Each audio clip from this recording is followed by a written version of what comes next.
Assalamualaikum warahmatullahi wabarakatuh. Bismillahirrahmanirrahim. Alhamdulillahi rabbil alamin.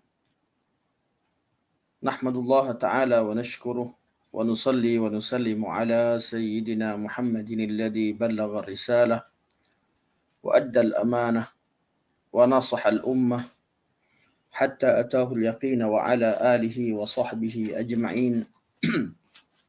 Subhanaka la ilma lana illa ma 'allamtana innaka antal alimul hakim. رب اشرح لي صدري ويسر لي أمري واحلل عقدة من لساني يفقه قولي أما بعد فإن أصدق الحديث كتاب الله وخير الهدي هدي محمد صلى الله عليه وسلم وشر الأمور محدثاتها وكل محدثة بدعة وكل بدعة ضلالة وكل ضلالة في النار ثم أما بعد.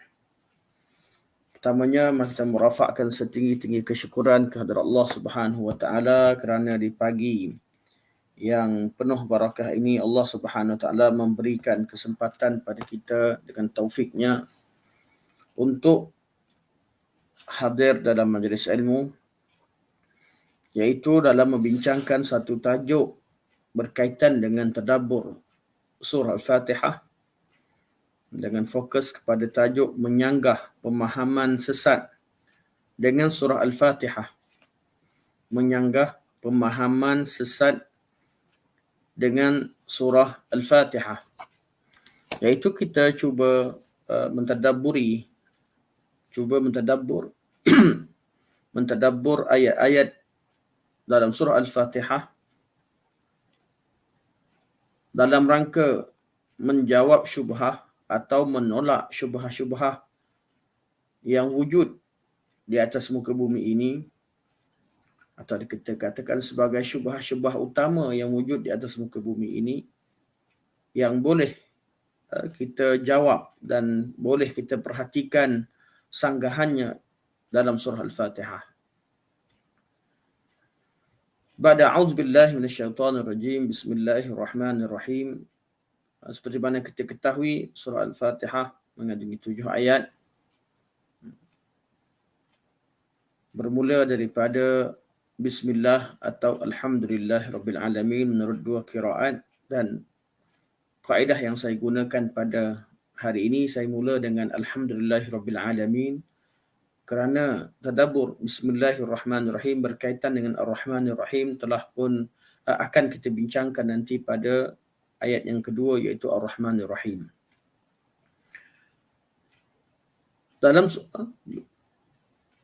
Dalam kehidupan kita dah baca banyak kali surah Al-Fatihah. Sejak daripada kita kenal dunia ini sehinggalah waktu sekarang. Mungkin telah berjuta kali kita baca surah Al-Fatihah.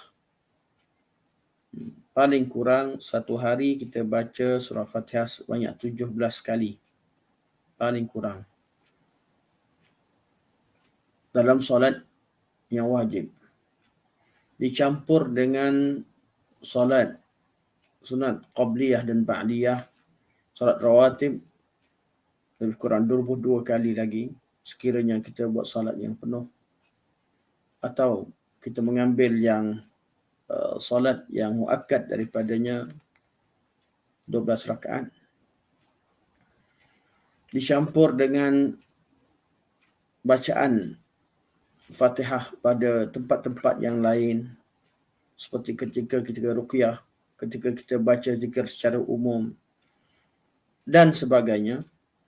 Saya secara peribadi paling kurang kiraan yang saya pernah lakukan, paling kurang saya dah baca lebih daripada 1 juta kali untuk diri sendiri. Paling kurang 1 juta. Surah yang pendek dibaca berjuta kali, namun kadang-kadang isi kandungan maknanya kita belum memahaminya dengan baik. Malah takkan mampu kita memahami secara keseluruhan apa yang terkandung surah Al-Fatihah. Hari ini insya-Allah kelas kita pada pagi ini cuba merungkai sebahagian daripada isi kandungan yang terdapat dalam surah Al-Fatihah berkaitan dengan menyanggah pemikiran sesat. Kita mula dengan ayat yang pertama. Alhamdulillahi Rabbil Alamin. Alhamdulillahi Rabbil Alamin. Segala puji bagi Allah Rabbil Alamin, Rabb kepada seluruh alam. Segala puji bagi Allah Rabb kepada seluruh alam. Alhamdulillahi Rabbil Alamin. Dalam ayat ini Allah menyanggah beberapa pemikiran yang utama berkaitan dengan ayat yang pertama. Pertama ialah golongan atheism. Golongan ateis yang menyatakan bahawa yang berpemikiran bahawa alam ini tercipta dengan sendirinya atau menafikan Tuhan. Menafikan kewujudan Tuhan. Kalimah atheism merupakan lawan kepada kalimah theism, iaitu beriman dengan kewujudan Tuhan. Maka atheism, A di depan itu bererti tidak beriman dengan kewujudan Tuhan. Golongan ini adalah golongan yang paling sesat, iaitu dikenamakan sebagai golongan mulhidin, golongan yang paling menyimpang, dan pandangan mereka berasaskan kepada kejahilan terhadap Allah Subhanahu wa taala. Dalam ayat pertama, kita baca ayat selepas kita baca Bismillahirrahmanirrahim. Alhamdulillahi Rabbil Alamin. Pada ayat pertama ini menolak seluruh pemikiran golongan etis yang mengatakan bahawa alam ini tidak ada Tuhan. Dalam ayat ini Allah kata Alhamdulillah, segala puji bagi Allah Rabbil Alamin. Rabbil Alamin, Rabb bil Alamin. Al-Alamin adalah selain Allah Subhanahu wa taala. Alam, seluruh makhluk dinamakan sebagai alam. Rabb bererti yang mengatur, yang mencipta, yang menguasai dan mengatur alam. Alam ni ada penciptanya. Alam ada pengaturnya. Alam ada penguasanya. Dan pada ayat ini, kalimah Rabb menolak pada golongan etis. Dan pecahan-pecahan atheism, pemikiran-pemikiran yang seumpama dengan golongan etis, seperti pemikiran golongan deism. Golongan deism, iaitu atau dikenali sebagai golongan al-madhhabur rububi, yang berpandangan bahawa Tuhan menciptakan alam ini, kemudian Tuhan membiarkan alam ini menguruskan dirinya. Ini golongan deism. Mereka mengatakan bahawa Allah ataupun Tuhan ciptakan alam, kemudian Tuhan biarkan alam ini menguruskan dirinya. Segala teori saintifik yang dibincangkan tidak dikaitkan dengan Allah Subhanahu wa taala, semua sekali dikaitkan dengan asbab tanpa disebutkan atau dinisbahkan sesuatu kepada Allah Subhanahu wa taala.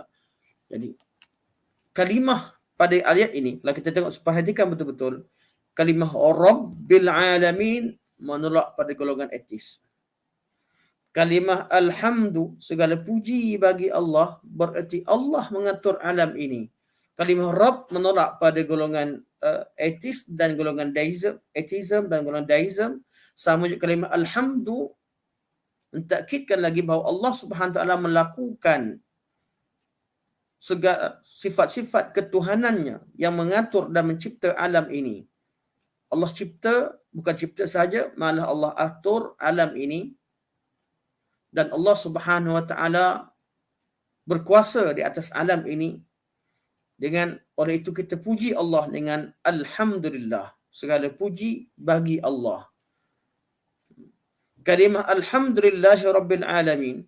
Kenapa kita memuji Allah? Kita memuji Allah di atas segala perbuatannya. Segala perbuatan Allah Subhanahu wa taala adalah sempurna. Segala perbuatan Allah Subhanahu wa taala mengandungi hikmah. Segala perbuatan Allah Subhanahu wa taala mengandungi kebaikan. Segala yang diciptakan dan segala yang dilakukan di atas alam ini yang dapat kita perhatikan akan memperlihatkan kesempurnaan Allah Subhanahu wa taala. Tidak ada sesuatu yang sia-sia. Semua Allah ciptakan ada hikmah. Semua Allah ciptakan itu ada kesempurnaannya dalam segala perkara. Jadi ayat ini Alhamdulillahirabbil alamin tolak pada golongan ateis pertama. Yang kedua pada golongan salah satu daripada kelompok ateis atau pecahan daripada ateis, golongan deism.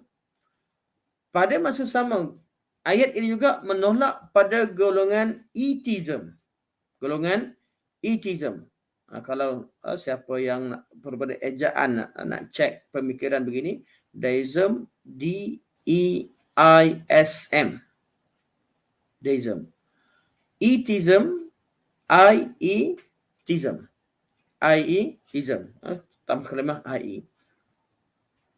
Atheism, golongan yang mengatakan bila dibuktikan pada mereka bahawa alam ini tidak boleh tercipta dengan sendiri, sudah pasti ada yang menciptakannya, dibuktikan dengan segala bukti-bukti ilmiah, mereka akur. Mereka kata betul, ada sesuatu yang menciptakan alam ini, tapi kami tak tahu siapa ciptakan. Hanya sesuatu. Ada something yang ciptakan alam ini. Golongan ini selain dinamakan sebagai atheism, mereka juga dikenali sebagai golongan somethingism. Ini kejahilan di atas kejahilan. Golongan ateis, golongan yang paling jahil, golongan paling bodoh, yang telah menjenamakan diri mereka sebagai dengan atas jalur ilmiah. Sebab itu Allah Subhanahu wa taala tidak mengiktiraf kewujudan mereka di atas alam ini. Allah anggap mereka seperti tidak wujud kerana mereka hakikatnya berada di dalam proses terpinga-pinga dan tidak mengetahui untuk mengambil pendirian berkaitan dengan Tuhan, berkaitan dengan Allah, adakah mengisbatkan ataupun tidak. Mereka ini golongan yang paling jahil dalam sejarah. Ketika Allah Subhanahu wa taala menceritakan tentang golongan kafir yang ada, Allah tidak menyebut mereka ini sebagai salah satu daripada kelompok yang wujud.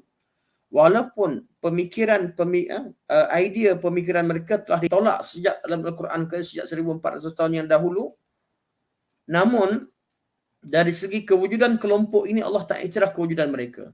Malah sepanjang sejarah golongan ateis mereka tidak berkelompok. Mereka tidak ada satu kumpulan yang besar. Wujud individu tertentu yang menafikan kewujudan Tuhan seperti Fir'aun, namun akhirnya akur dengan ketuhanan. Wujud seperti Namrud, namun apabila dia kaku dengan doa Nabi Ibrahim AS ketika mendekati Sarah, dia akur dengan ketuhanan Allah Subhanahu wa taala. Namun kewujudan satu kelompok yang besar, mereka tidak wujud pada sejak dalam sejarah. Ketika Allah cerita tentang orang-orang kafir, Allah kata lam yakunil ladzina kafaru min ahlil kitabi wal musyrikin. Lam yakunil ladzina kafaru min ahlil kitabi wal musyrikin munfakkina hatta ta'tiyahumul bayyinah. Allah kata tidaklah orang-orang kafir dari kalangan kaum musyrikin, di kalangan ahli kitab dan musyrikin. Tidaklah orang-orang kafir dari kalangan ahli kitab dan musyrikin meninggalkan agama mereka sehingga meninggalkan cengkaman agama mereka sehingga kamu mendatangkan kepada mereka keterangan yang nyata. Allah Subhanahu wa taala tidak sebutkan golongan ateis kerana mereka hakikatnya golongan yang jahil. Namun start bermula daripada sejarah Eropah moden dengan sejarah yang kita tahu, zaman gelap, zaman Renaissance dan zaman perindustrian, zaman industri, kemudian kemajuan zaman moden yang kita alami sekarang, kemajuan yang sekarang ini diasaskan oleh golongan yang membantah gereja dan mereka cuba menafikan fungsi agama secara keseluruhannya. Sehingga kan kita dapati bahawa mereka mereka menjadikan sejarah Eropah itu sebagai sejarah untuk menghukum seluruh alam. Sedangkan sejarah berkaitan dengan etis gereja yang melakukan masalah itu berlaku di Eropah. Sejarah Eropah secara terhad dan sejarah agama Kristian secara spesifik. Namun, cuba dijadikan bahawa sejarah itu adalah sejarah dunia. Sejarah itu adalah sejarah keagamaan. Sejarah yang berlaku pada kurun yang ke-15, 16, 17 di Eropah itu dijadikan sebagai dasar untuk menghukum keseluruhan sejarah perjalanan dunia sejak daripada zaman Nabi Adam AS. Ini satu kebodohan yang dilakukan oleh golongan etis.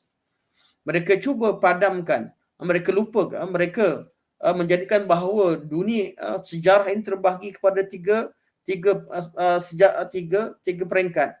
Pada zaman gelap, zaman Renaissance dan atau zaman Inquiry, zaman mereka persoalkan agama, dan zaman industri. Zaman gelap sebab berpegang teguh agama, zaman Renaissance kerana mereka persoalkan agama, dan seterusnya zaman industri, kemajuan adalah zaman ketika mereka memisahkan hidup dengan agama, akhirnya mereka menafikan kewujudan agama atau Tuhan itu sendiri. Mereka jadikan zaman Renaissance sebagai zaman ilmu. Kemajuan dalam bidang dunia mereka letakkan pada masa sama, mereka jadikan pada sama kemajuan. Mereka jadi maju dunia kerana mereka tinggalkan agama. Mereka lupa tentang sejarah Islam. Bagaimana zaman jahiliyah, zaman Makkiyah, zaman Madaniyah. Zaman jahiliyah, orang Arab jahil, tidak ada agama dan tidak ada kemajuan. Kemudian berubah pada zaman ketika Allah utuskan Nabi SAW di Makkah Al-Mukarramah. Zaman wahyu, zaman ilmu akidah. Allah turunkan akidah, Allah ajarkan ilmu. Sehinggalah pada zaman Madinah, zaman perubahan, zaman hijrah. Abu Nabi berhijrah, zaman perubahan, zaman jihad, zaman pentadbiran. Mereka tidak melihat kepada sejarah Islam. Sebab itu yang mereka lakukan, mereka cuba pisahkan kehidupan ini daripada agama, dan mereka cuba segala teori-teori yang mereka ambil, ilmu yang mereka ambil daripada Andalus dan sebagainya, mereka cuba padamkan nama-nama pengasas ataupun penemu pada teori-teori tertentu. Mereka cuba padamkan nama mereka secara keseluruhannya sekiranya mampu. Kalau tak mampu, mereka tukarkan nama mereka kepada nama-nama yang kelihatan seperti nama Eropah. Seperti berlaku kepada Algebra, berlaku kepada nama Al-Jabir, kepada Algebra, Ibn Sina, kepada Avicenna dan sebagainya, dan seterusnya. Dan mereka cuba menghapuskan teori-teori seperti teori Abbas bin Farnas.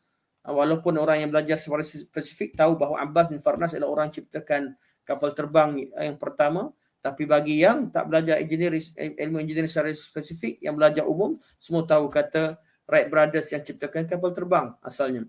Dan ini berkaitan dengan sejarah Eropah. Jadi secara keseluruhannya, sama ada golongan atheist, atau golongan deism, atau golongan atheism, atau golongan agnosticism. Golongan agnosticism, atau kita panggil sebagai golongan la adriyah. Golongan yang bila ditanyakan pada mereka semua benda, mereka kata tak tahu. La adri, aku tak tahu. Adakah Allah ciptakan alam? Aku tak tahu. Adakah dunia ini boleh berjalan dengan sendirinya tanpa ada mentadbirnya? Aku tak tahu. Ini juga golongan yang ditolak dalam ayat ini. Itu alhamdulillahi rabbil alamin. Ini golongan pertama. Etis dan pecah-pecahannya. Manakah golongan apatism, secularism, kita akan bincangkan selepas ini. Di ayat yang pertama, kita nampak, kita boleh lihat golongan ini golongan pertama. Golongan kedua yang tertolak dengan ayat yang pertama adalah golongan yang beriktikad bahawa alam ini ditadbir oleh wali-wali tertentu atau malaikat yang menisbahkan alam pentadbiran alam ini kepada selain Allah Subhanahu wa taala. Di kalangan mereka penyembah malaikat. Banyak golongan penyembah dewa. Sama ada kita namakan sebagai malaikah dengan istilah orang Arab atau dengan mafhum yang lebih tepatnya ialah dewa. Kerana malaikah yang mereka maksudkan itu bukanlah hamba yang mengikut dan mentaati perintah Allah Subhanahu wa taala dalam melaksanakan perintah Allah dalam mengatur alam. Mereka jadikan golongan dewa ini golongan yang mempunyai sakti dan memberi. Sedangkan alam ini, walaupun adanya malaikah, adanya Mikail yang turunkan hujan, adanya malakul maut yang mencabut nyawa, adanya malaikat mungkar dan nakir yang menyoal di kuburan, adanya malaikat hafazah, raqibun atid yang ada mencatat amalan, adanya pelbagai nama-nama malaikah, dan mereka ini mengatur alam ini. Namun aturan mereka itu menurut perintah Allah. Tetap Rabbul Alamin, Rabb yang mengatur alam ini, Rabb yang mencipta alam ini adalah Allah Subhanahu wa taala. Mereka tidak lain tidak bukan hanyalah bertugas dengan perintah Allah Subhanahu wa taala. Namun golongan yang menyembah malaikah ataupun golongan yang menjadikan mengajarkan i'tiqad bahawa adanya di kalangan manusia yang naik maqamnya sehingga menjadi wali-wali, dengan istilah wali tersebut dengan istilah seperti golongan dewa tadi, wali-wali yang menguruskan alam ini, sama ada wali kutub ataupun wali-wali yang lain yang diistilahkan, mereka ini semua golongan batil, mereka golongan yang sesat dalam bab ini, kerana Allah mengatakan bahawa yang mengatur alam ini hanyalah Allah Subhanahu wa taala. Alhamdulillahi rabbil alamin.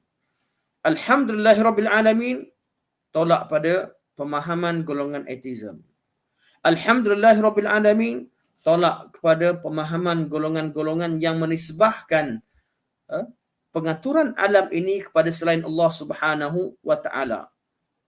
Sama ada secara istiqlal yang mengatakan memang tidak ada Tuhan tapi alam ini diutuskan oleh selain Allah, diuruskan oleh selain Allah, atau secara isytirak, iaitu katakan dia malaikat bantu Allah, atau wali ini bantu Allah Subhanahu wa taala. Tidak, Allah Subhanahu wa taala tidak memerlukan. Allah mengarahkan sebagaimana Allah uruskan alam ini, Allah juga arahkan malaikat dengan kekuasaannya, dan dengan pada yang sama Allah Subhanahu wa taala menciptakan seluruh alam ini dengan hikmah yang dikehendaki, dengan kekuasaan dan hikmahnya. Alhamdulillahirabbil alamin. Golongan ketiga yang kita bincangkan, yang saya rasa kita perlu cukup pada 3 golongan ini pada ayat pertama, iaitu golongan yang menafikan hikmah. Golongan yang mengatakan bahawa perbuatan Allah Subhanahu wa taala itu tidak boleh disifatkan dengan adanya hikmah. Mereka menafikan hikmah daripada perbuatan Allah Subhanahu wa taala. Kata mereka, perbuatan Allah itu tidak boleh dikatakan mempunyai hikmah atau mempunyai tujuan. Kita selalu jumpa dalam kitab Ilmu Kalam, iaitu golongan Asy'ariyah, mereka sebenarnya pada asalnya untuk menolak, untuk berdebat dengan golongan Qadariyah dan Jabariyah. Namun mereka terperangkap dengan kaedah mereka, akhirnya mereka mengeluarkan kaedah af'alullah munazzahun 'anil 'illah, atau af'alullah munazzahun 'anil 'illah al-ghaiyah. Perbuatan Allah itu bersih dan suci daripada adanya maksud dan kehendak. Akidah Ahlussunnah wal Jamaah mengatakan bahawa af'alullah mu'allalatun bil hikmah atau bil hikam. Perbuatan Allah, tiap-tiap perbuatan Allah itu pasti ada hikmah. Sama ada secara syar'iyah, qadariyah ataupun syar'iyah. Perbuatan Allah sama ada dalam penciptaan segala makhluk Allah. Bila kita nampak ciptaan Allah, tiap-tiap makhluk Allah ada hikmahnya. Allah, walaupun seekor lalat, walaupun seekor nyamuk, innallaha la yastahi ay yadriba mathalan ma ba'udatan fama fawqaha. Allah tak malu buat perumpamaan untuk menerangkan kebenaran walaupun dengan Allah bawakan contoh seekor nyamuk ataupun lebih kecil daripadanya. Itu secara khalqiyah, atau kita perbuatan Allah, kita kata af'alullah berbentuk khalqiyah atau qadariyah dalam ciptaan Allah Subhanahu wa taala. Semua ciptaan Allah, apa yang berlaku di atas muka bumi ini berlaku dengan hikmah dan kehendak Allah Subhanahu wa taala. Itu namanya af'alullah qadariyah, ada hikmah. Begitu juga perbuatan Allah, apa yang Allah tetapkan berkaitan dengan hukum syarak, semuanya ada hikmah. Tiap-tiap hukum syarak ada hikmah dan ada tujuan yang tinggi untuk kemaslahatan manusia dan kemaslahatan alam ini secara keseluruhannya. Afahasibtum annama khalaqnakum abatha? Adakah kalian menyangka aku ciptakan kalian sia-sia? Allah ciptakan tiap-tiap sesuatu ada dengan hikmah. Wa ma khalaqtul jinna wal insa illa liya'budun. Tidak aku ciptakan jin dan manusia kecuali untuk beribadah padaku. Tatkala Allah ciptakan jin dan manusia, ada tujuan Allah ciptakan, itu untuk beribadah kepada Allah. Namun tidak boleh dinisbahkan bahawa hikmah tersebut atau maksud Allah dalam melakukan satu perkara itu dalam perkara tersebut tidak boleh diartikan bahawa Allah berhajat kepada perkara itu, pada hikmah tersebut. Allah kata, wa ma khalaqtul jinna wal insa illa liya'budun. Tidak aku ciptakan jin dan manusia kecuali untuk beribadah padaku. Allah sambung, Allah kata, ma uridu minhum min rizqin wa ma uridu ay yut'imun. Aku tak mahu daripada mereka sebarang rezeki dan aku tidak mahu mereka memberi makan padaku. Allah Subhanahu wa taala ciptakan manusia ada hikmah, ada kebaikan, ada maslahah. Namun maslahah tadi kembali kepada manusia.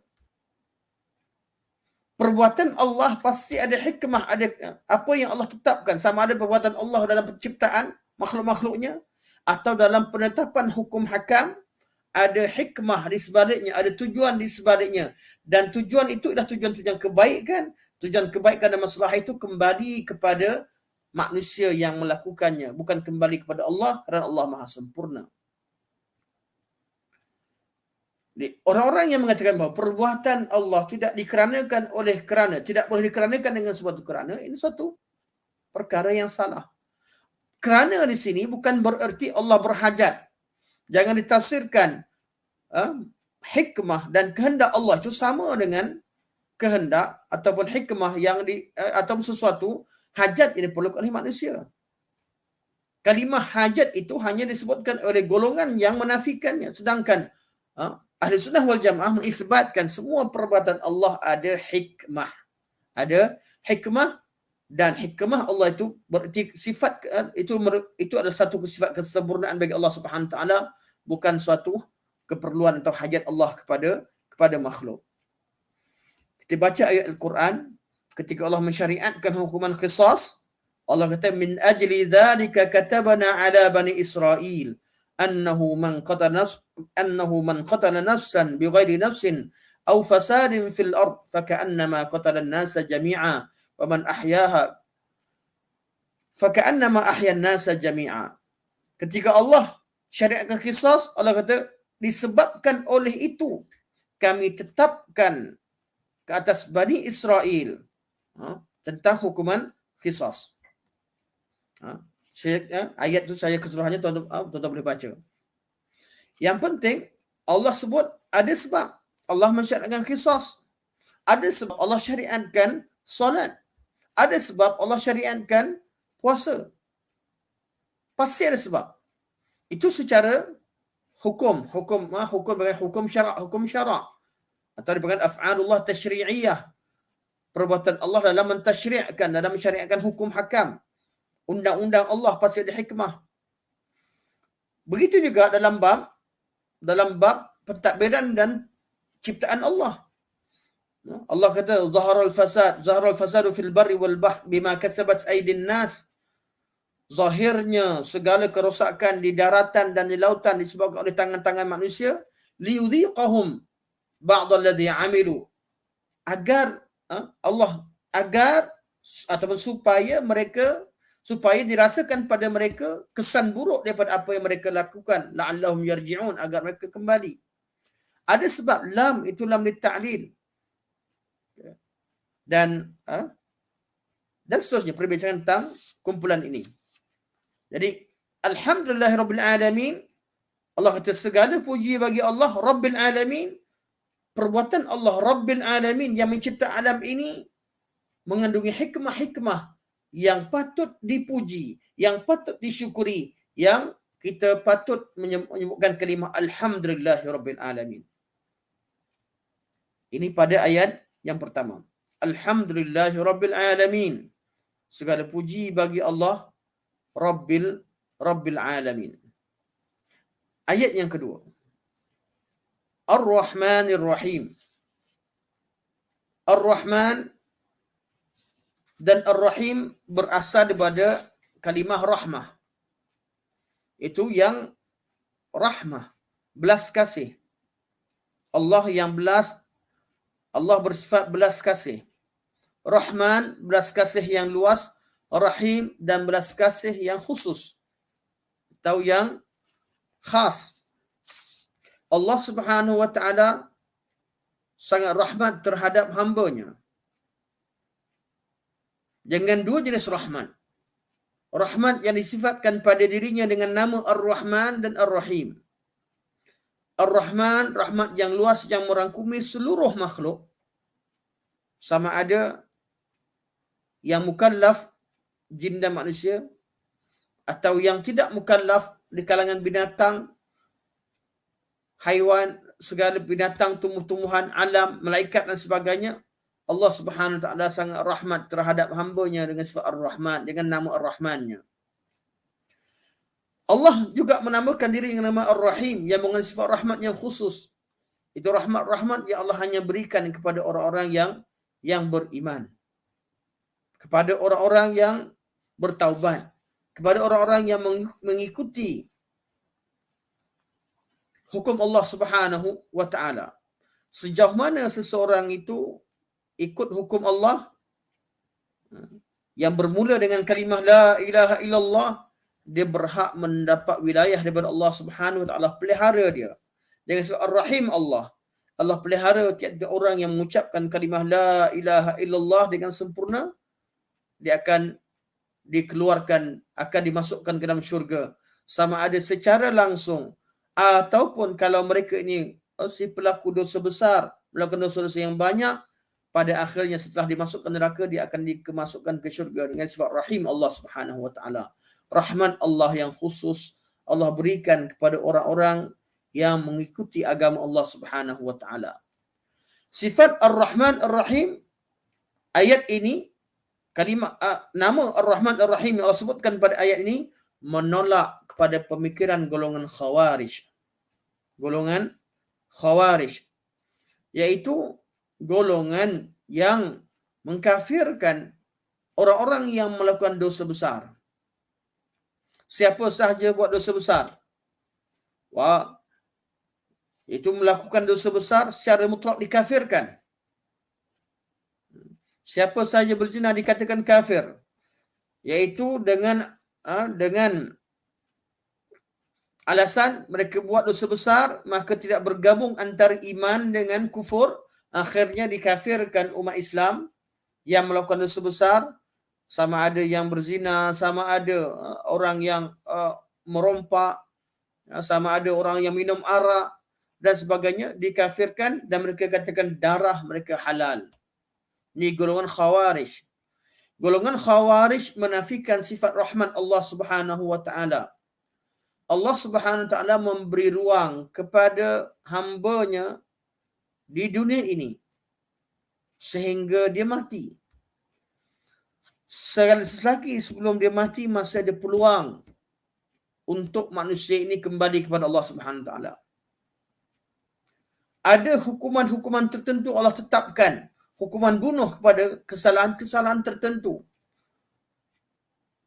Ada orang yang dihukumkan sebagai kufur, kafir, dengan sebenarnya apabila melakukan perbuatan-perbuatan yang menafikan kalimah la ilaha illallah. Namun golongan Khawarij, mereka terlalu cepat dan gairah dalam menceritakan tentang hukum Allah sehingga mereka tidak memberi harapan kepada orang-orang yang melakukan dosa, yang telah terjerumus pada dosa. Siapa saja yang melakukan dosa besar, maka mereka dianggap sebagai kafir, terkeluar dari Islam, darah mereka halal, harta mereka dirampas, dan pada mereka hukumkan mereka ini kekal dalam api neraka selama-lamanya. Ini golongan Khawarij. Ayat Ar-Rahman, Ar-Rahmanir Rahim, Allah Maha Pemurah lagi Maha Mengasihani, sebagai penolakan terhadap golongan ini, golongan Khawarij. Pada masa yang sama, ayat Ar-Rahman, Ar-Rahmanir Rahim menolak segala pemikiran yang wujud pada agama-agama India, yang berasal daripada India. Sama ada agama Hindu, Brahma, Hindu Syiah Al-Brahmiyah, ataupun golongan ataupun agama Buddha Al-Budhiyah, atau agama Sikhiyah, agama Sikh, atau agama Jiniyah, Jainism. Semua agama ini menganggap bahawa dunia ini penuh dengan kesengsaraan, penuh dengan penderitaan, sehingga mereka merasakan bahawa nikmat yang paling besar adalah apabila manusia itu hilang daripada dunia. Iaitu konsep nirvana dalam agama Hindu, konsep nibbana dalam agama Buddha, dan nirvana agama Hindu, Jainism dan juga Sikhism sama. Cuma peristilahan pada agama Buddha dipanggil sebagai nibbana. Mereka mahukan satu perkara, iaitu mereka ingin dihapuskan dan tidak dilahirkan semula. Kerana kehidupan merupakan satu kesengsaraan bagi mereka. Segala perkara yang dilihat pada dalam pandangan mereka adalah dunia ini susah, dunia ini payah, dunia ini penuh dengan masalah, tanpa melihat rahmat Allah yang begitu luas. Alhamdulillahirabbil alamin. Rabb yang mengatur alam ini yang penuh dengan sifat kesempurnaan. Iaitu kita perlu memuji Allah. Tahmid, melakukan tahmid, iaitu kita puji Allah dengan hati yang penuh mentakzimkan Allah dan sayang kepada Allah Subhanahu wa taala. Allah bersifat Ar-Rahman Ar-Rahim, melihat rahmat Allah. Ar-Rahman, rahmat Allah yang luas di atas muka bumi ini yang Allah ciptakan. Bila kita baca Ar-Rahman Ar-Rahim dengan sebenarnya, kita tahu kebatilan agama-agama ini. Tahu kebatilan golongan Khawarij dan seumpamanya. Dan ayat seterusnya, Maliki Yaumiddin, Maliki Yaumiddin, Raja yang memiliki hari pembalasan, atau Maliki Yaumiddin. Ayat ini menolak pemikiran golongan Murji'ah. Sebelum saya pergi lebih detail perkataan Murji'ah, perlu saya mungkin ada keperluan untuk kita bincangkan tentang ibadah, iaitu dalam membincangkan soal ibadah, kita membincangkan tentang rukun al-arkan ta'abudiyah al-qalbiyah, rukun ibadah dalam hati, rukun ibadah hati yang kembali kepada 3 sifat. Sifat mahabbah, raja dan khauf. 3 sifat ini. Seseorang yang beribadah pada Allah perlu memiliki 3 sifat ini dalam hatinya. Iaitu cinta kepada Allah dan hukum Allah, mahabbah. Yang kedua, mengharapkan rahmat Allah, walaupun kita tahu bahawa amalan yang akan kita lakukan ini amalan yang kurang sempurna.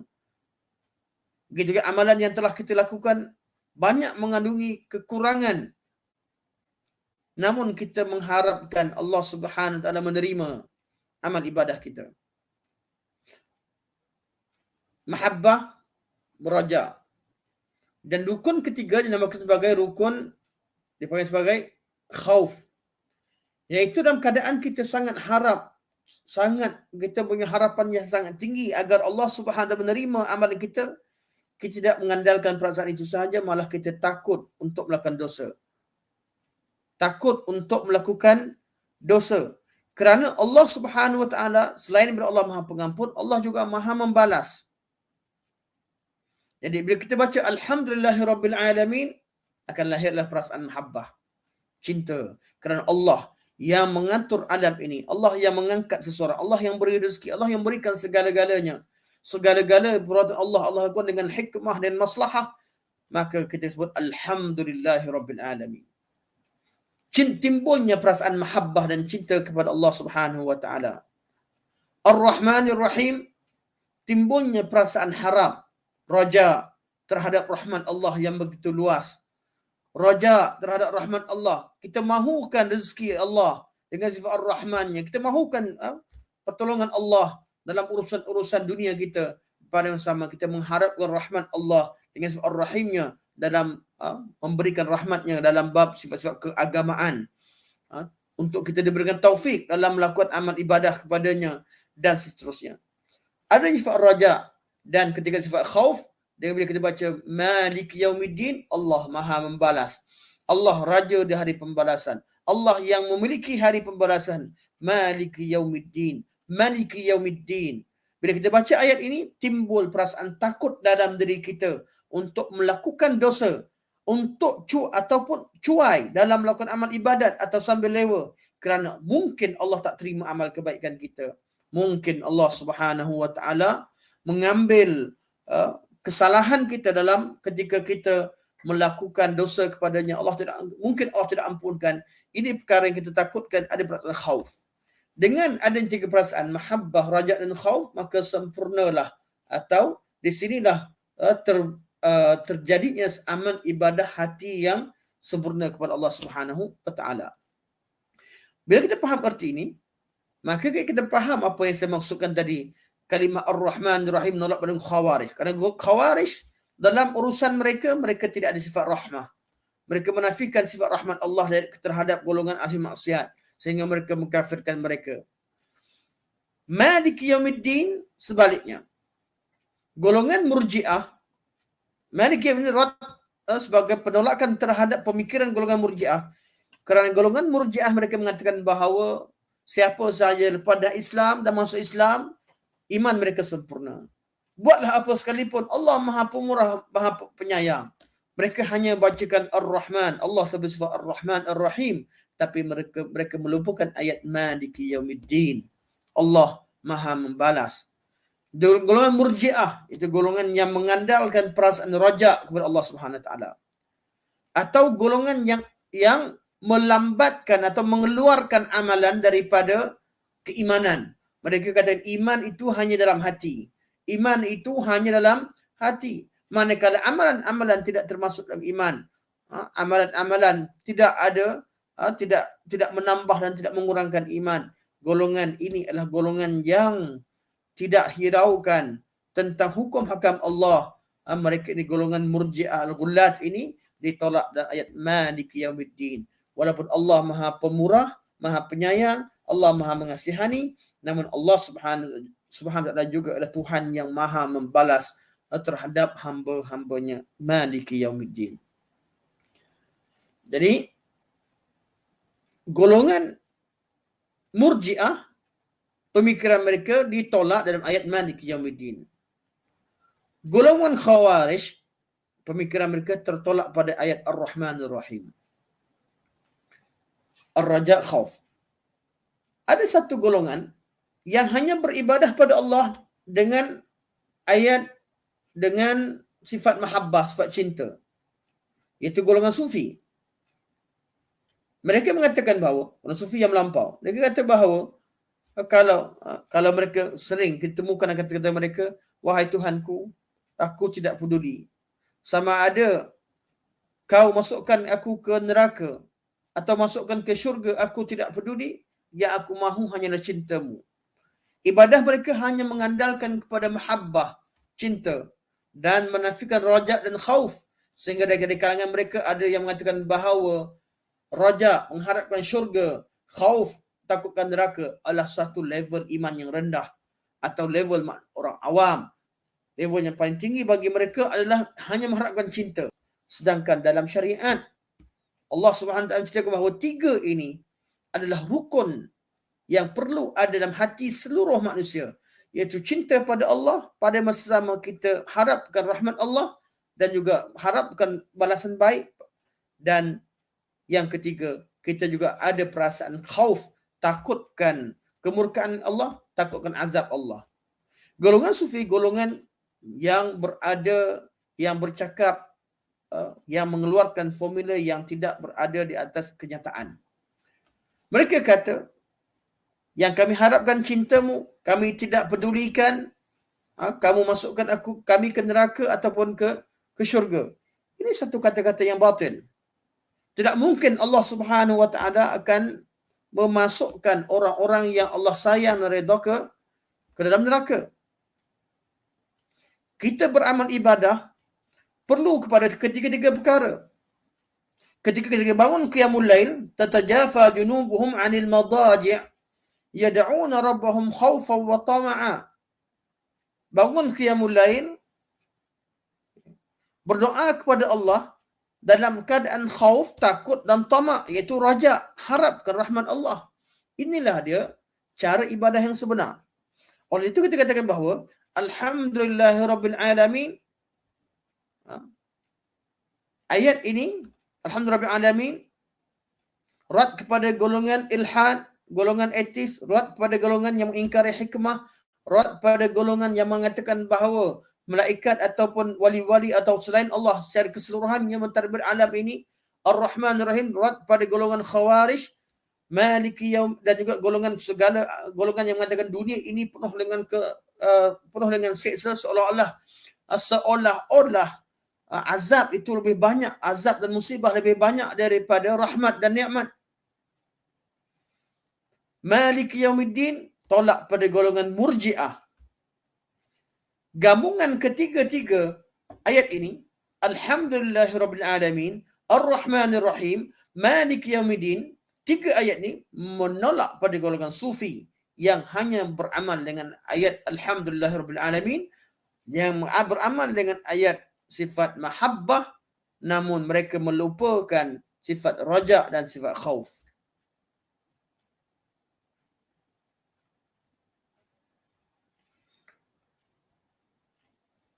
Malik Yaumiddin, Raja Allah yang memiliki hari pembalasan, itu hari akhirat, atau Raja di hari pembalasan, Malik Yaumiddin, juga menolak golongan yang menafikan hari pembalasan secara keseluruhannya dari mana-mana kelompok sekalipun. Tiga ayat ini juga sebagai penolakan pada golongan Jahmiyah yang menafikan sifat nama dan sifat Allah Subhanahu Wa Taala.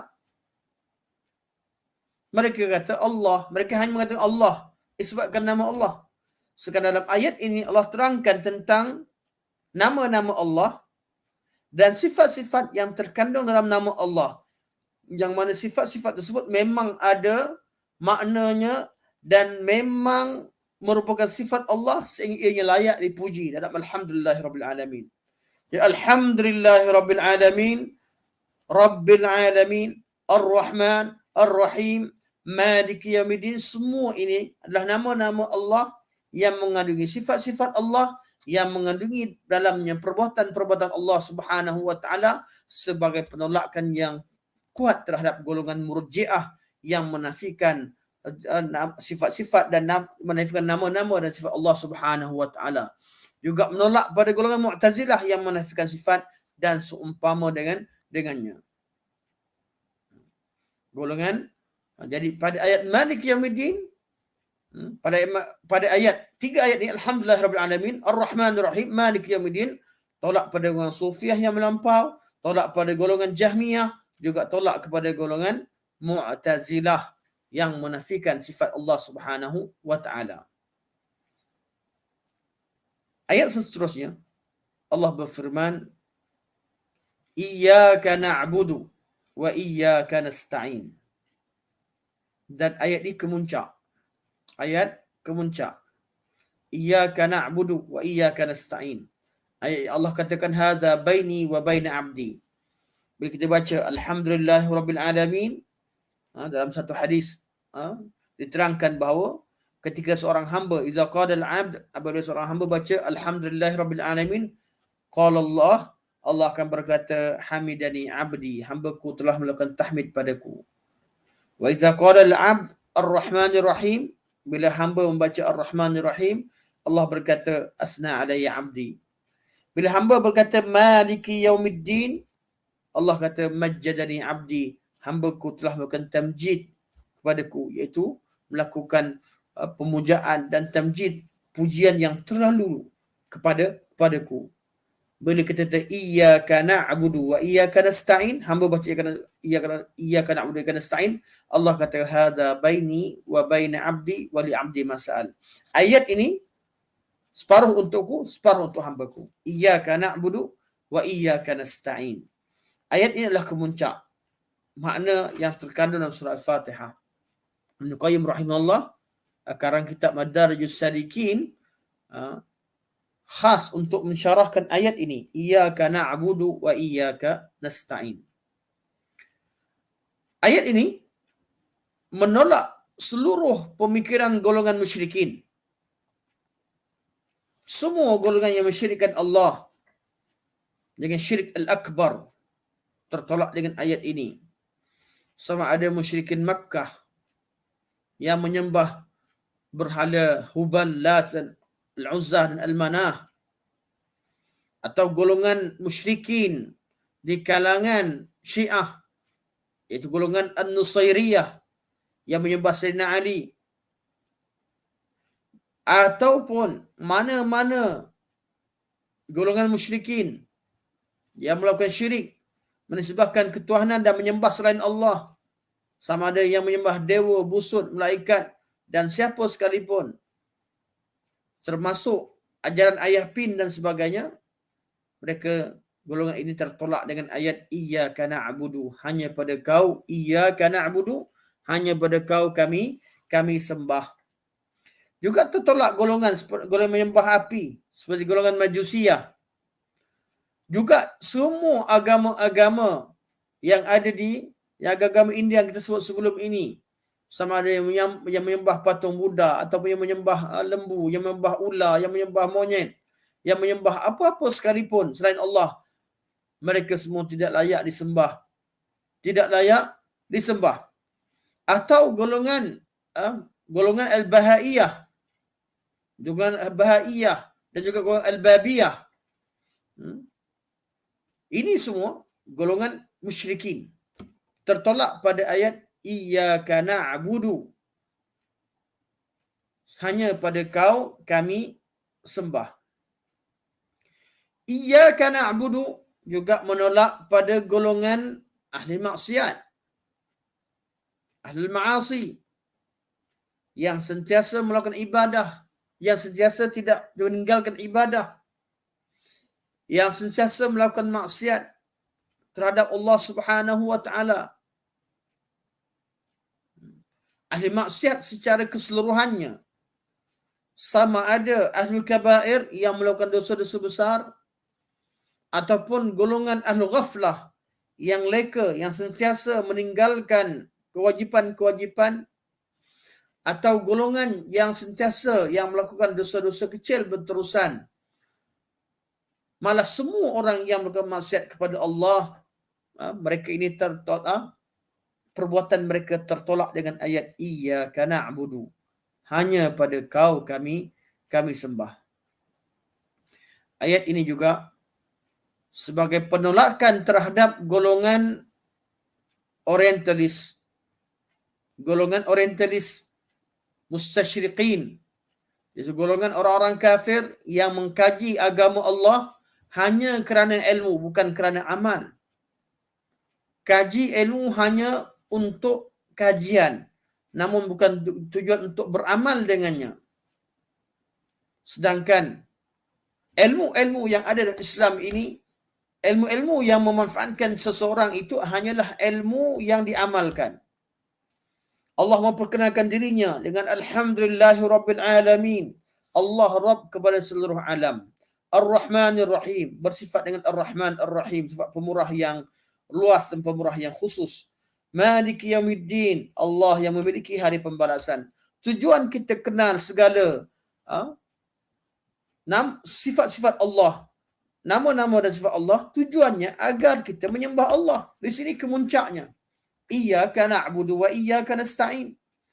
Bila kita tahu Allah yang menciptakan alam ini, Allah yang memberi rezeki, maka kita hanya meminta dan berdoa kepada Allah Subhanahu wa taala, hanya menyembah Allah Subhanahu wa taala.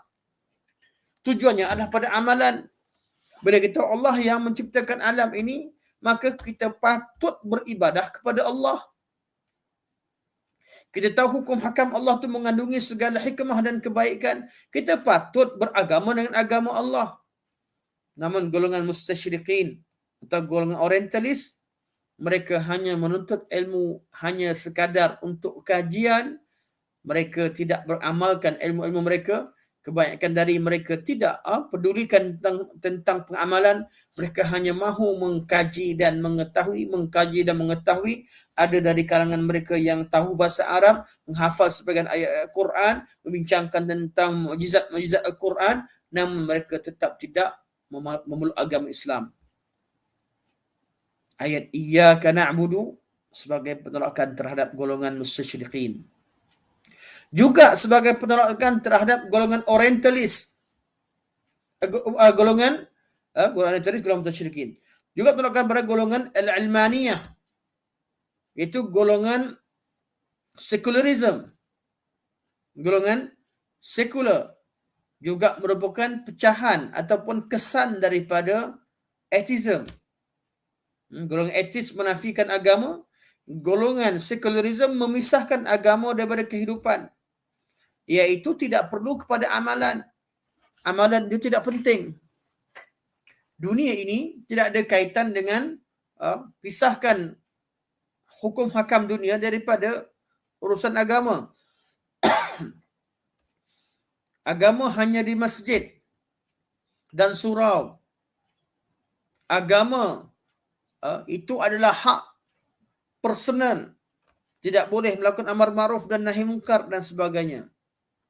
Ini adalah golongan al-ilmaniyah. Golongan al-ilmaniyah. Pemikiran mereka tertolak pada ayat Iyyaka na'budu wa iyyaka nasta'in. Ayat Iyyaka na'budu wa iyyaka nasta'in juga menolak pada golongan kuburiyah. Golongan kuburiyah yang menyeru kepada ahli kubur tertentu. Pergi kepada kubur-kubur nabi-nabi. Pergi mana-mana kubur yang disebahkan kepada nabi-nabi dan rasul-rasul. Pergi mana-mana kubur-kubur wali. Atau pergi mana-mana kubur dianggap sebagai keramat, meminta di sana. Tidak. Iyyaka na'budu wa iyyaka nasta'in. Kita hanya menyembah dan minta tolong dengan Allah Subhanahu wa taala. Ayat ini juga menolak kepada golongan etis yang tak mahu beribadah pada Allah. Kita dah bincang etis ayat sebelumnya. Mereka etis. Dan pecahan-pecahannya sama ada terhadap golongan komunis, Syiyu'iyah, atau menolak pada pemikiran golongan al-wujudiyah. Semua ni pecahan daripada golongan etis.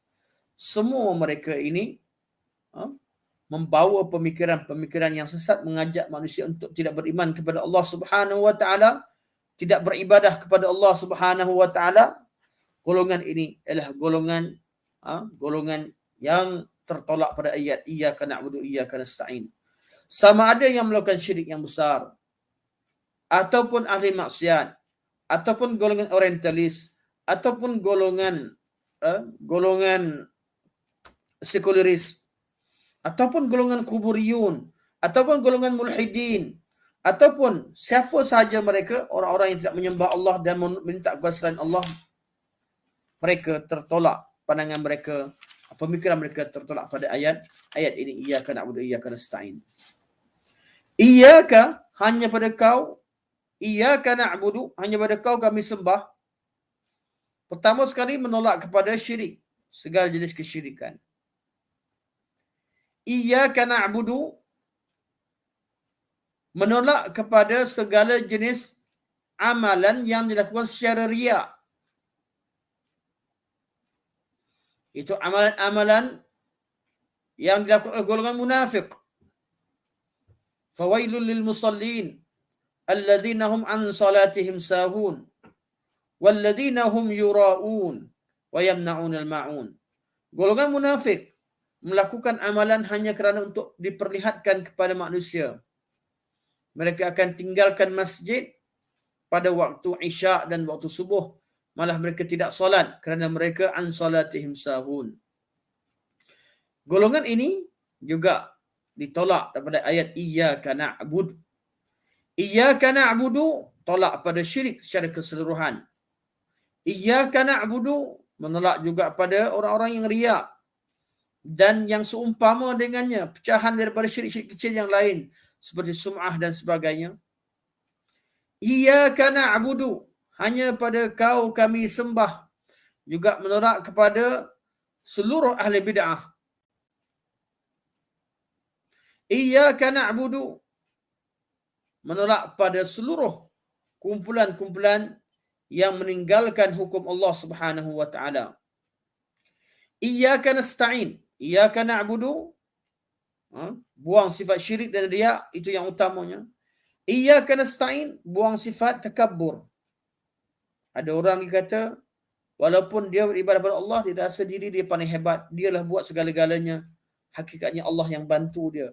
Dia kata wa iyyaka nasta'in, hanya pada kau kami meminta pertolongan, buang sifat kibir, sifat takabbur.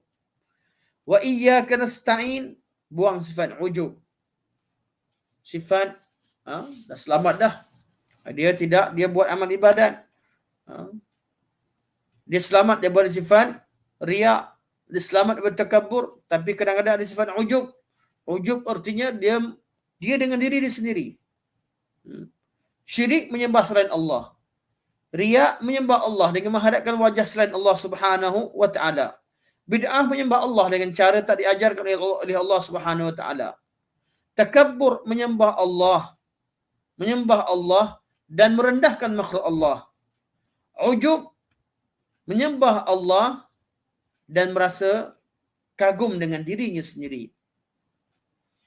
Iyyaka nasta'in, tolak sifat kagum terhadap diri kerana Allah yang bantu kita. La haula wala quwwata illa billah. Iyyaka nasta'in, tolak sifat takabbur, jangan rendahkan orang lain.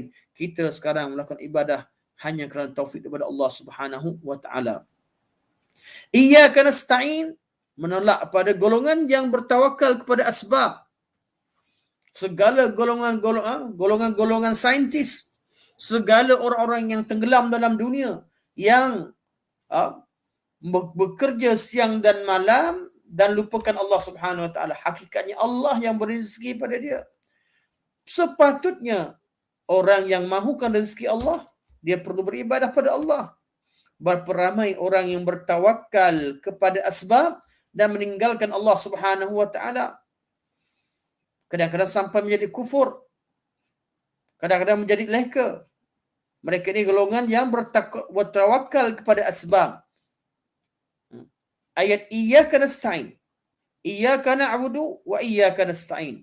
Jadi kalau kita gabungkan ayat iyyaka na'budu wa iyyaka nasta'in, boleh dikatakan keseluruhan kesesatan, kecelaruan pemikiran dan amalan boleh kita masukkan dalam ayat ini. Kerana inilah kemuncak pada makna ayat surah Al-Fatihah, iyyaka na'budu wa iyyaka nasta'in. Iyyaka nasta'in juga menolak pada golongan Qadariyah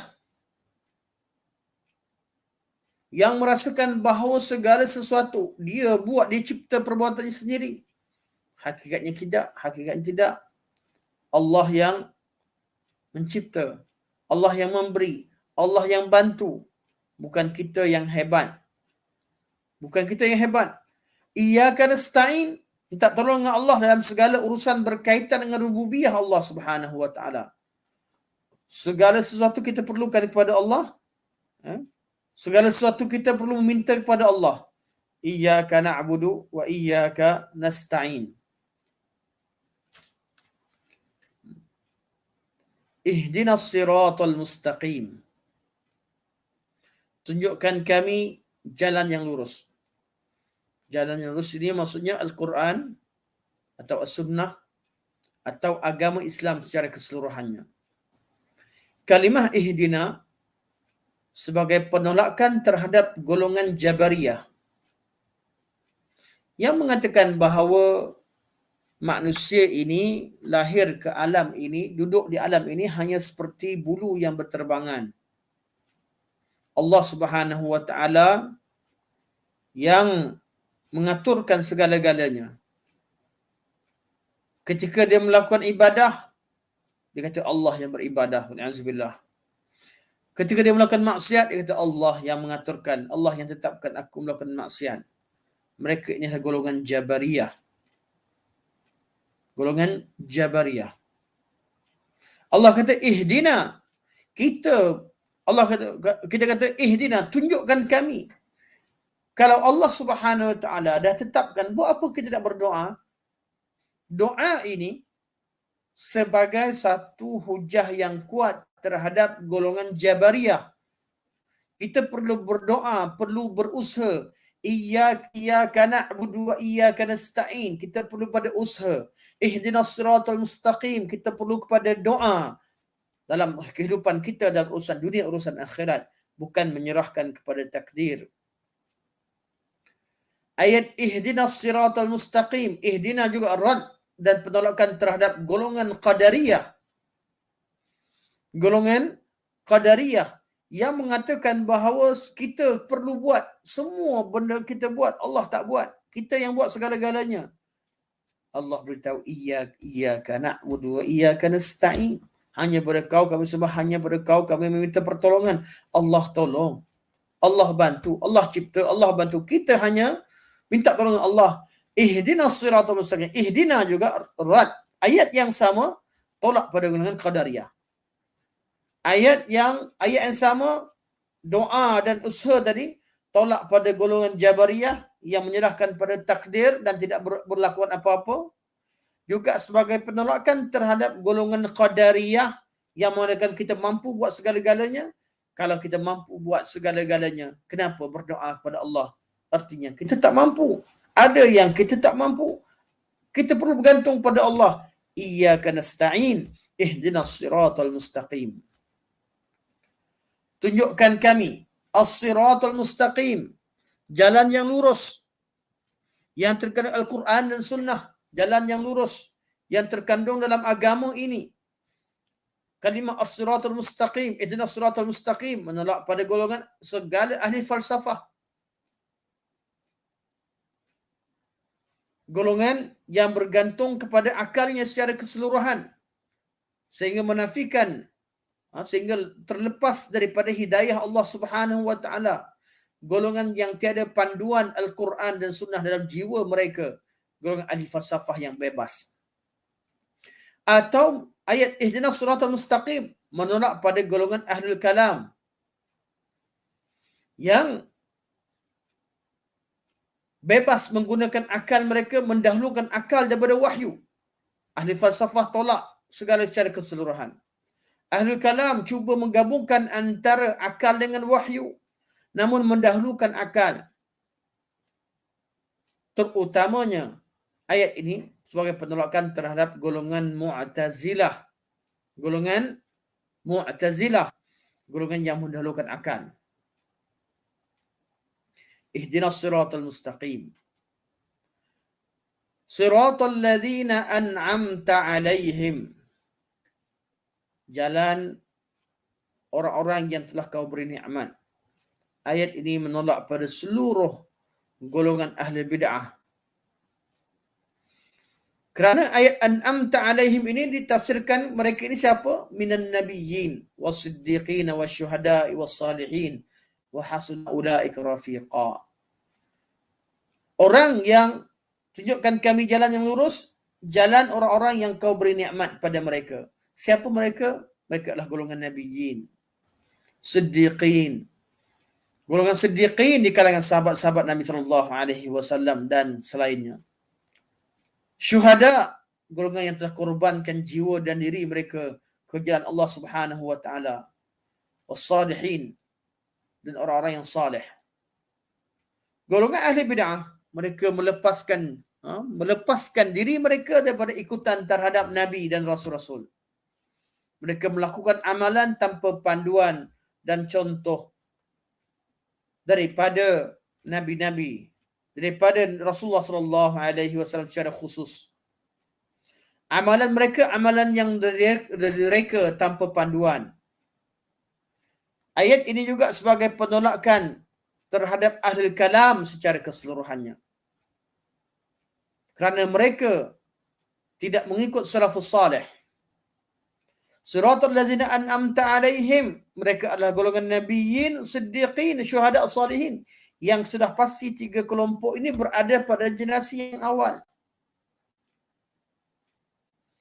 Orang-orang yang mencari petunjuk, memahami Al-Quran dan Sunnah bukan dengan cara orang-orang yang telah diberi nikmat di kalangan nabiyyin, siddiqin, syuhada, salihin, tafsirkan Quran tanpa melalui wahyu, tafsirkan Quran tanpa melalui hadis, tafsirkan Quran tanpa melalui fahaman salafus salih di kalangan orang-orang terdahulu, di kalangan siddiqin, syuhada, salihin. Mereka akan tersesat dengan kaedah mereka sendiri. Ayat ini juga menolak pada semua golongan-golongan yang melakukan perkara baru. Golongan-golongan. Juga ayat ini tolak pada golongan Qadianiyah. Qadiani.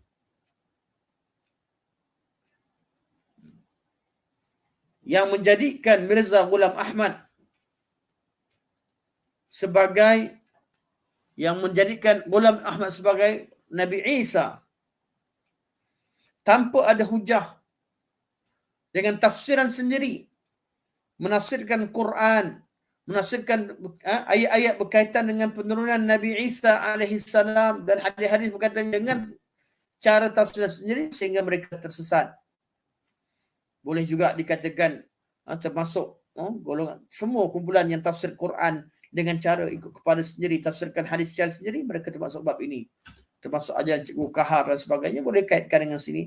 Dan segala golongan ahli batil yang mengasaskan agama mereka tanpa petunjuk ulama, tanpa petunjuk di kalangan golongan nabiyyin, siddiqin, syuhada dan salihin. Mereka ini, golongan ini tertolak pada ayat siratal ladzina an'amta alaihim. Begitu juga orang-orang yang tidak mengambil pengajaran daripada sejarah. Orang-orang yang tidak melihat kepada sejarah salafus salih. Semua ini ada pada ayat siratal ladzina an'amta alaihim.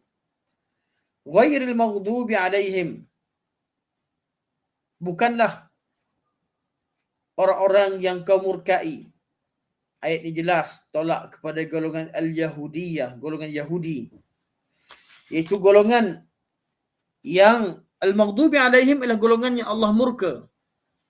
Di kalangan orang-orang yang mempunyai ilmu pengetahuan, namun mereka lawan dengan hukum Allah Subhanahu Wa Taala.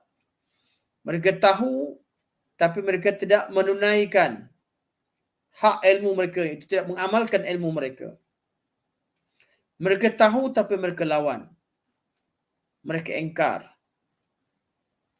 Golongan Yahudiyah sebagai tokoh utama yang mengenali Rasulullah SAW dan mengetahui kebenaran yang dibawanya, namun mereka tidak mahu ikut Nabi SAW. Allazina atainahumul kitaba ya'rifunahu kama ya'rifuna abna'ahum. Begitu juga pecahan-pecahan daripada golongan Yahudi, seperti golongan Sahyuniyah, golongan Zionis. Mereka juga golongan yang Allah murkai.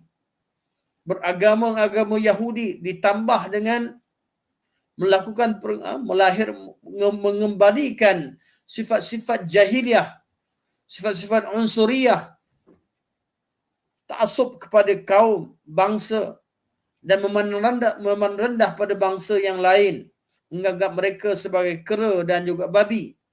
Mereka ini adalah golongan Zionis, mereka yang paling sesat. Malah mereka berbandingkan dengan Yahudi, mereka sesat seperti mana golongan Yahudi, ditambah dengan sifat-sifat buruk yang dimurkai oleh Allah Subhanahu wa taala. Juga pertubuhan-pertubuhan yang berkhidmat pada mereka seperti golongan Freemason dan sebagainya, semua ini kita boleh kaitkan, boleh masuk ke dalam kategori al-maghdubi alaihim. Kita berdoa pada Allah, ihdinas siratal mustaqim, tunjukkan kami jalan yang lurus, itu jalan nabi-nabi, nabiyyin, siddiqin, syuhada dan salihin. Siratal ladzina an'amta alaihim, jalan orang-orang yang kamu beri nikmat, ghairil maghdubi alaihim, bukan golongan Yahudi, golongan Zionis, bukan golongan Masuniyah.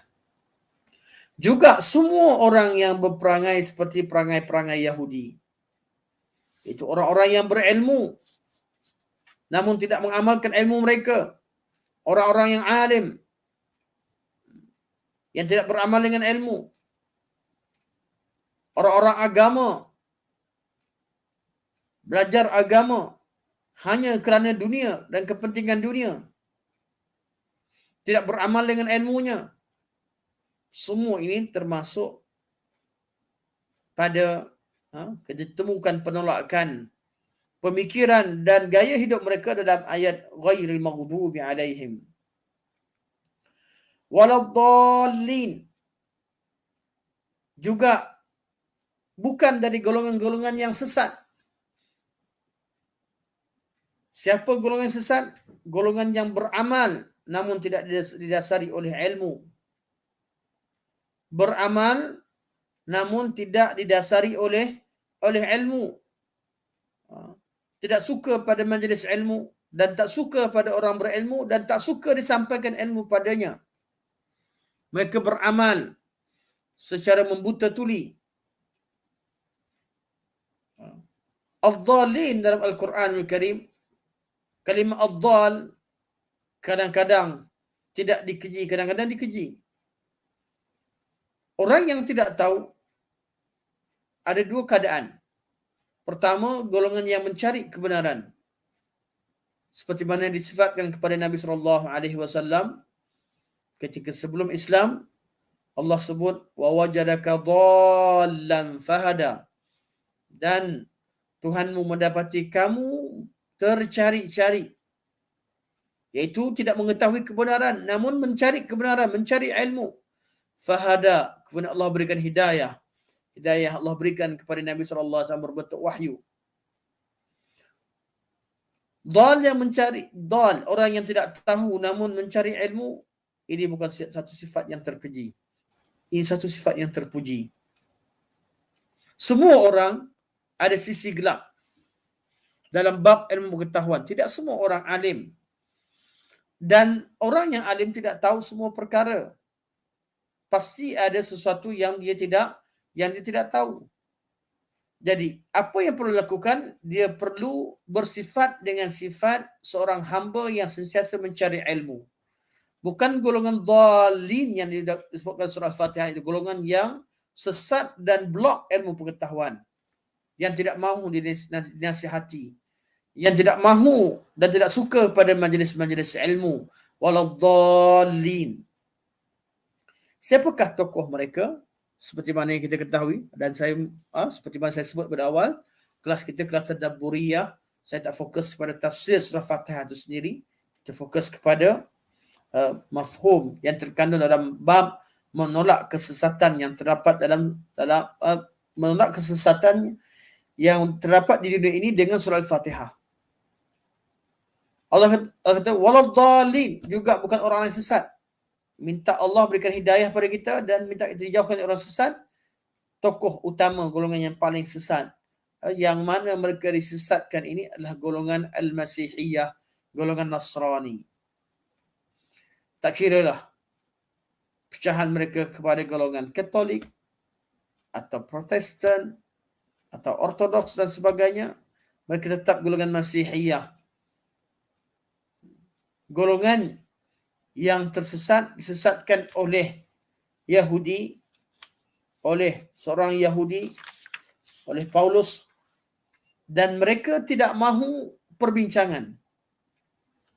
Segala perkara berkaitan dengan urusan akidah, mereka akan blok. Mereka kata, cukup. Ini adalah satu perkara yang wajib kami terima, satu dogma yang perlu kami terima. Tuhan itu 3. Konsep Trinity, konsep yang tidak menerima perbincangan. Ini sahaja akidah yang kami pegang.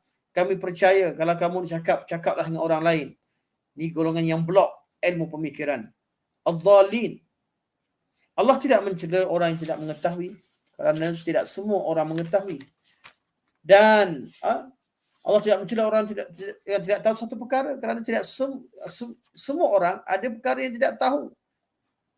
Selagi kita terus menerus menuntut ilmu, cari ilmu, insya-Allah kita tidak tercela.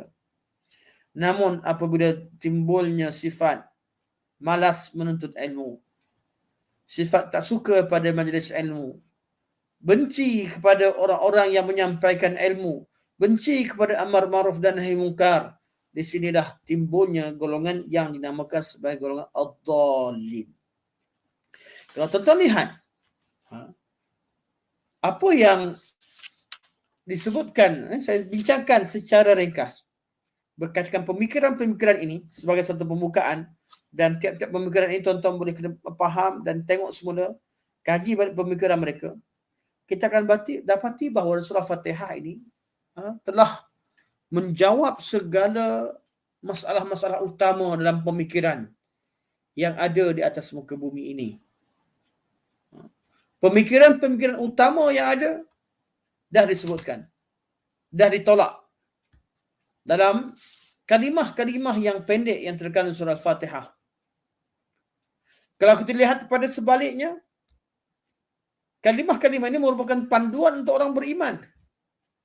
Penolakan ini kita jumpa melalui hasil tadabbur. Tak disebutkan dalam surah Al-Fatihah.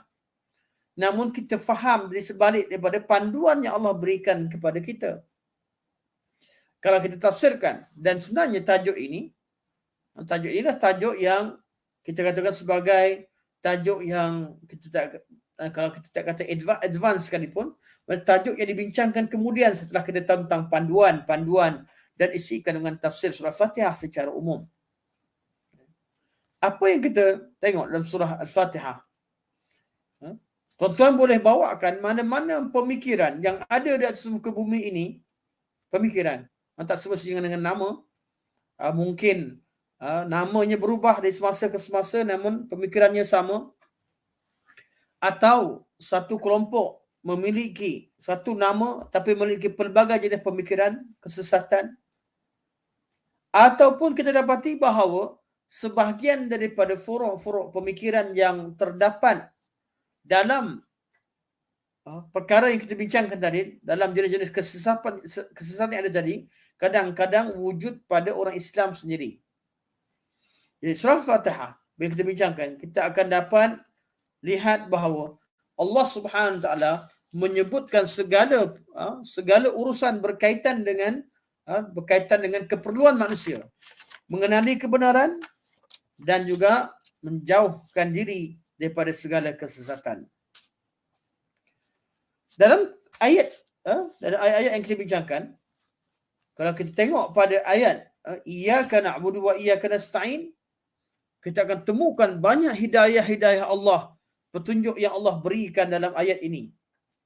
Sehingga kalau kita buat khas kelas berkaitan dengan iyyaka na'budu wa iyyaka nasta'in, kenapa iyyaka na'budu ditakdimkan, didahulukan berbanding iyyaka nasta'in pun, dalam perkara ini pun telah akan menjadi satu kelas yang khas dan berkemungkinan memerlukan kepada 2 kelas atau satu kelas yang penuh 1.5 jam berkaitan dengan kenapa ditakdimkan iyyaka na'budu wa iyyaka nasta'in. Melalui pengalaman yang pernah saya lakukan di setengah tempat. Jadi secara keseluruhannya, inilah yang dapat saya sampaikan berkaitan dengan pemikiran-pemikiran sesat yang ditolak dan dijawab dalam surah Al-Fatihah. Dan pemikiran ini, tuan-tuan perlu kaji semula, tengok semula. Kenapa? Kerana apa yang saya sebutkan ini secara ringkas. Kalau ada yang kurang jelas apa kaitannya sebagainya secara detail, mungkin tuan-tuan perlu faham sendiri tiap-tiap pemikiran tadi dengan bacaan dan mengetahui pemikiran mereka dengan jelas. Kemudian tengok semula kuliah ini, apa yang saya sebutkan, tuan-tuan akan nampak bahawa dalam surah Fatihah ini memang menjawab secara umum dan menjawab secara pemikiran yang utama yang terdapat dalam pemikiran-pemikiran tersebut. InsyaAllah 11.29, 11.30. Saya tengok pada soalan. Sekiranya admin kalau ada soalan, insyaAllah kita buka pada soalan kalau ada, insyaAllah.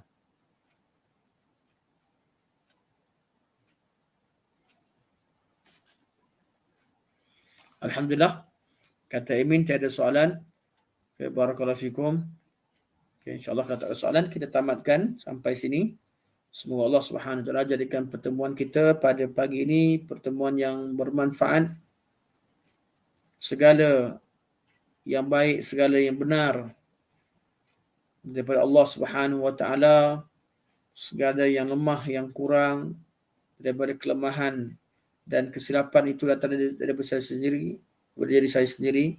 Semoga Allah Subhanahu Wa Taala terima segala kebaikan dan membalasnya dengan kebaikan yang banyak, dan mengampunkan segala kesalahan kaum muslimin dan muslimat, mengampunkan segala dosa sama ada kaum muslimat sama ada yang hidup atau yang mati. Semoga Allah Subhanahu Wa Taala masukkan kita semua di kalangan orang-orang yang saleh dan matikan kita semua dalam keadaan iman dan masukkan kita semua ke syurga Allah Subhanahu Wa Taala. Sampai sini saja. Semoga kita bertemu di lain kali. Segala yang baik dari Allah Subhanahu Wa Taala, yang lemah bersini, semoga Allah Subhanahu Wa Taala rahmati kita semua. Assalamualaikum warahmatullahi wabarakatuh. Subhanakallah wa bihamdika asyhadu an la ilaha illa anta astaghfiruka wa atubu ilaik.